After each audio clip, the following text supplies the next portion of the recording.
Ikaw ba ay hindi na tinatawagan o hindi na kinokontak ng mahal mo? At palagi ka na lang bang naghihintay, nagkokontakin o tatawagan kaniya?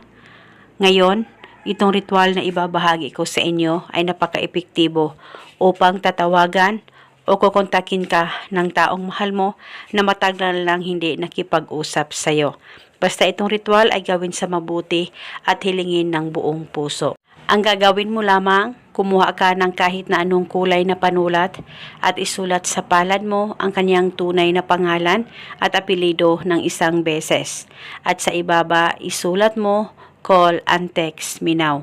At pagkatapos mo na itong masulat dyan sa palad mo, ay kumuha ka ng kaunting asin at ilagay ito sa palad mo na may nakasulat na pangalan niya. Kumuha ka rin ng isang butil na bawang at ilagay mo ang asin at isang butil na bawang dyan sa palad mo. At pagkatapos ay ilapit ang palad mo sa bunganga mo, pakaisipin mo siya ng mabuti, mag-focus at mag-concentrate ka at ibulong mo ang mga salitang ito. Pangalan at apelido sa kapangyarihan nitong asin at bawang, ako ay tatawagan at kukontakin mo ngayon mismo. Ibulong mo lamang ito ng 3 beses. Pwede kang magdagdag ng hiling kung gusto mo, wala pong problema.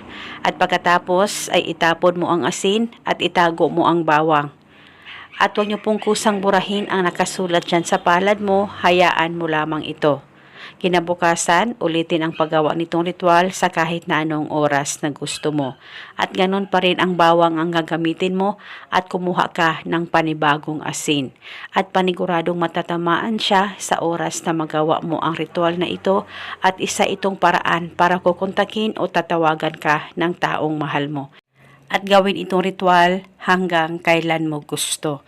At kahit palagi na siyang tumatawag sa iyo, at okay na talaga kayo ng mahal mo, ay pwede mo pa rin ipagpatuloy ang paggawa nitong ritual, depende po sa inyo.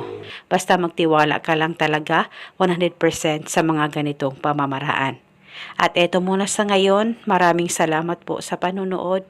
May God bless us all.